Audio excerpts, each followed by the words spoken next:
சிறுகதை பலாப்பழம். எழுதியவர் வண்ணநிலவன். பக்கத்து வீட்டுக்கு பலாப்பழம் வந்திருக்கிறது.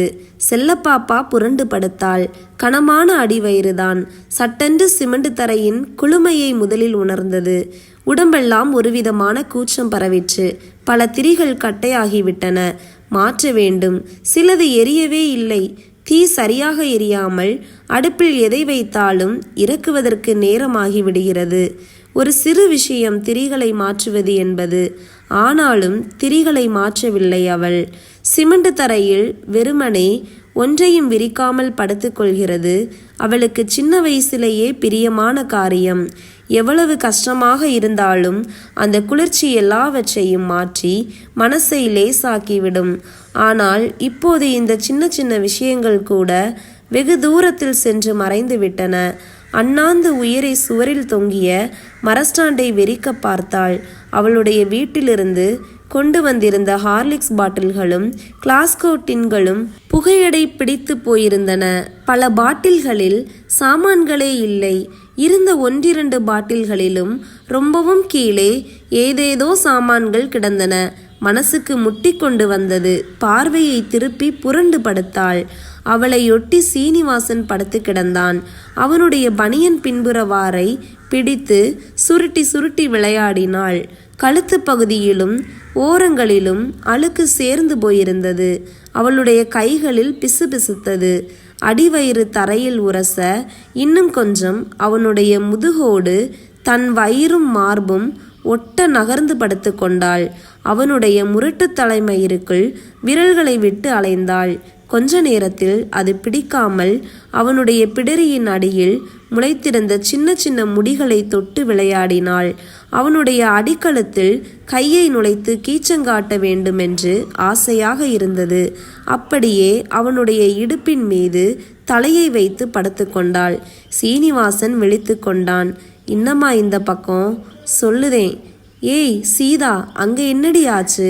நான் வந்துட்டேன்னு நீயும் அடுப்பை அப்படியே போட்டுட்டு வந்துட்டியா? இல்லைம்மா, எனக்கு இன்னொரு சொல்ல வேணும்மா. அவளுக்கு மட்டும் கூட ஒன்றாக்கும்.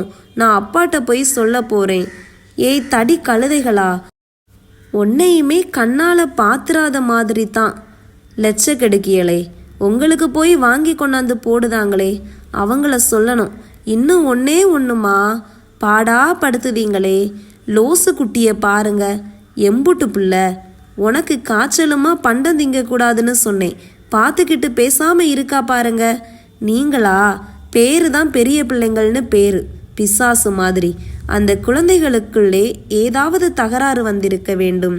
இரண்டு குடித்தனங்களுக்கும் தடுப்பாக இருந்த பலகை சுவரில் யாரோ வந்து மோதி விழுந்ததும் தொடர்ந்து அழுகை சத்தமும் கேட்டது. செல்லப்பாப்பா அவனை அணைத்து படுத்திருந்தபடியே தலையை மட்டும் நீட்டி ஒன்றும் தெரிய போவதில்லை என்றாலும் பலகை தடுப்பை பார்த்தாள்.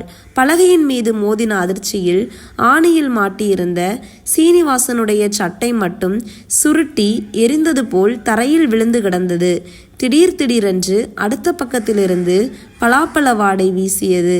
சீனிவாசன் திரும்பி அவள் பிரியப்பட்டபடியே அவளை தன் நெஞ்சோடு நெஞ்சாய் வாரி எடுத்து போட்டு கொண்டான். அவளுடைய முக நெருக்கத்துக்குள் இருந்தது. பல்பொடி வாடை அடித்தது. அவளுடைய கனத்த வயிறு அவனுடைய வயிற்றின் மீது விழுந்து அழுத்திய போது கேட்டான்.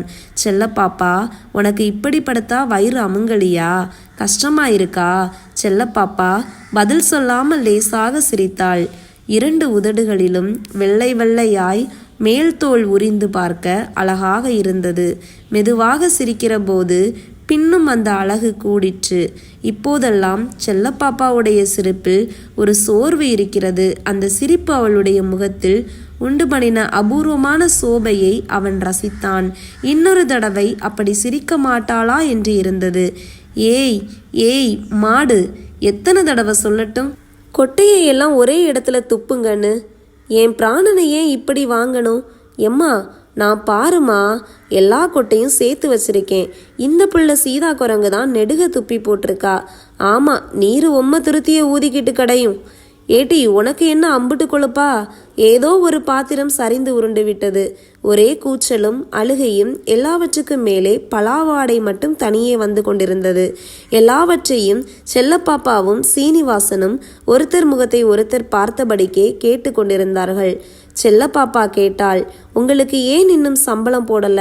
சட்டென்று சீனிவாசனுடைய முகம் மாறிவிட்டது. அவனுடைய முகத்தை பார்த்த பிறகு தான் அப்படி கேட்டிருக்க வேண்டாமோ என்ற யோசனையும் பனியன் மேலே ஏறி திரைந்து போய் தெரிந்த முடிகள் அடர்ந்த அவனுடைய தொப்புள் குழியை பார்த்து கொண்டிருந்தாள். அவனுடைய வெதுவெதுப்பான உடம்பின் சூடு அவளுக்கு இதமாக இருந்தது. நாங்கள் எல்லாருமே சம்பளம் வாங்குறது இல்லைன்னு முடிவு பண்ணியிருக்கோம். பேச்சுவார்த்தை முடிஞ்சாதான் முடிவு என்னன்னு தெரியும். அவள் ஒன்றும் பேசாமல் இருந்தாள். 2 பேருமே மௌனமாக இருந்தது அவர்களுக்கே பயமாக இருந்தது.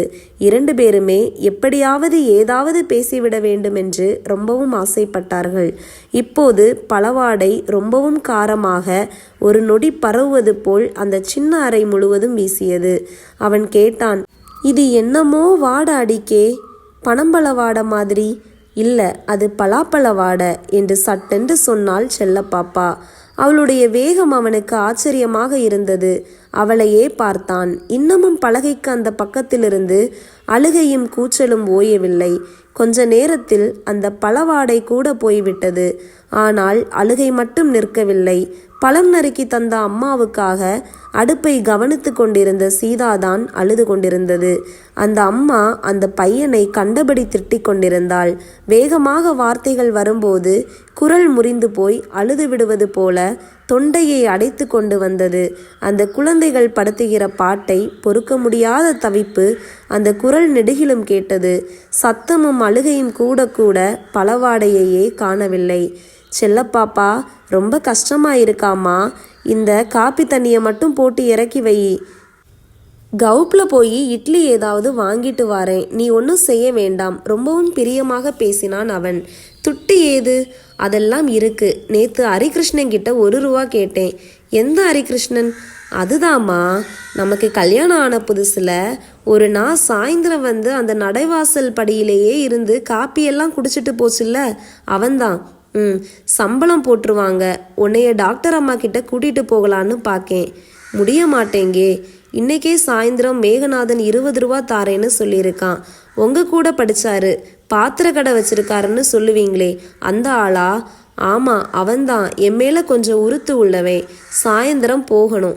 நேற்று பஜாரில் வச்சு பார்த்தேன். உன்னைய ரொம்ப விசாரிச்சான். உன்னைய டாக்டர் அம்மா கிட்ட கூட்டிகிட்டு போகணும்னு பணம் கொஞ்சம் இருந்தால் கொடுங்கன்னு கேட்டேன். கண்டிஷனாக சாயந்தரம் வான்னு சொன்னான். அவனை பார்த்து கொண்டே மேகநாதனை நினைத்து பார்த்தாள். அவனை அவளுக்கு நினைவில்லை. அவன் எப்படி இருப்பான் என்று மனசிற்குள் பார்த்து கொண்டாள். அவனை பார்க்க வேண்டும் போல இருந்தது. அவனை பார்த்துவிட்டு வருகிற போதெல்லாம் அவளை ரொம்பவும் விசாரித்ததாக இவன் சொல்லி இருக்கிறான். அவனை பற்றி இவன் பிரஸ்தாபிக்கிற போதெல்லாம் அவனை பார்க்க ஆசைப்பட்டிருக்கிறாள். அவனை பற்றி ஒரு சித்திரம் கூட செல்லப்பாப்பா மனசில் இருக்கிறது. செல்லப்பாப்பா காஃபி தூளை போட்டுவிட்டு ஸ்டவ்வை அணைத்தாள். அதை நகர்த்தி வைத்து கொண்டே அவனிடம் சொன்னாள், அந்த ஸ்டவ்வு திரியெல்லாம் சிறுசா போச்சுப்பா, மாத்தணும். ஆகட்டும், சாயந்தரம் வாங்கிட்டு வரேன். சாயந்தரம் ரெடியாயிரு, வந்ததும் டாக்டர் வீட்டுக்கு போவோம். இப்போ எதுக்குப்பா? சம்பளம் வாங்கின பிறகு போய்க்கிடலாம். வீட்டுக்கார ஆட்சிக்கு முதல்ல வாடகையை கொடுத்துருவோம்.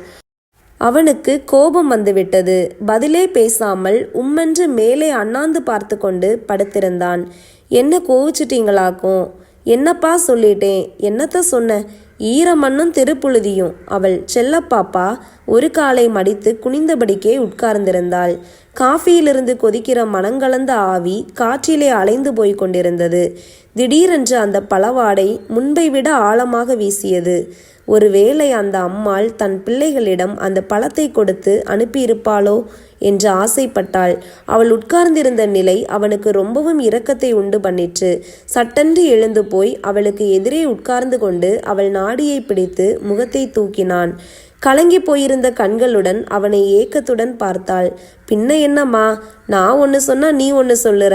மனுஷனுக்கு கோபம் வருமா வராதா? சொல்லு பாப்போம். நானும் தான் என்னத்தப்பா பெருசா சொல்லிட்டேன். யாரோ கதவை தட்டினார்கள். தொடர்ந்து எக்கா எக்கா என்கிற குரல் கேட்டது. செல்லப்பாப்பா பின்னால் 2 கைகளையும் ஊன்றி மெதுவாக எழுந்திருக்க முயன்றாள். அவன் அவளுடைய தோளை தொட்டு உட்கார பண்ணினான். அவனே எழுந்து போனான். கேட்ட குரல் சீதாவுடைய குரலாக இருந்தது. ஞாபகமா அந்த அக்கா கொடுத்து விட்டிருக்காங்களே என்று மனசிற்குள் சந்தோஷப்பட்டு கொண்டாள். அவன் கதவை திறந்தான். சீதாதான் நின்று கொண்டிருந்தது. அவனை பார்த்து பேசாமல் அவன் நின்றிருந்த இடைவெளியினோடே இவளை பார்த்து, எக்கா, இன்னைக்கு சாயந்தரம் புட்டாரத்தி அம்மன் கோயிலுக்கு போயிட்டு வரலாம்னு அம்மா கேட்டுட்டு வர சொன்னா என்றாள். செல்லப்பாப்பா ஒன்றும் சொல்லாமல் அவனை அண்ணாந்து பார்த்தாள். பார்த்துவிட்டு சொன்னாள், இன்னைக்கு எங்கம்மா வர? அக்கா வரலையாம்னு சொல்லு. சீதா போகும்போது அவளுடைய கடைவாயில் மேல் உதட்டோரமாக பலாப்பழ நார் ஒட்டி கொண்டிருந்ததை செல்லப்பாப்பா பார்த்தாள். சாயந்தரம் சீனிவாசன் சொன்னபடி வரவில்லை. ரொம்ப நேரம் கழித்துதான் வந்தான். கதவை திறந்ததும் தலையை தொங்க போட்டுக்கொண்டே உள்ளே வந்து உட்கார்ந்தான். சுவரில் மாட்டியிருந்த பெட்ரூம் லைட்டை தூண்டி எடுத்து கொண்டு வந்து அவனுக்கு முன்னால் வைத்துவிட்டு அவனுக்கென்று எடுத்து மூடி வைத்திருந்த தட்டை திறந்து அவனிடம் தந்தாள்.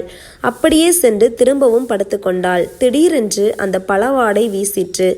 ஆச்சரியத்துடன் எழுந்து படுக்கையில் உட்கார்ந்து கொண்டாள். சீனிவாசன் குனிந்து மெதுவாக சாப்பிட்டு கொண்டிருந்தான். மீண்டும் சந்திப்போம் இனி ஒரு சிறுகதையுடன்.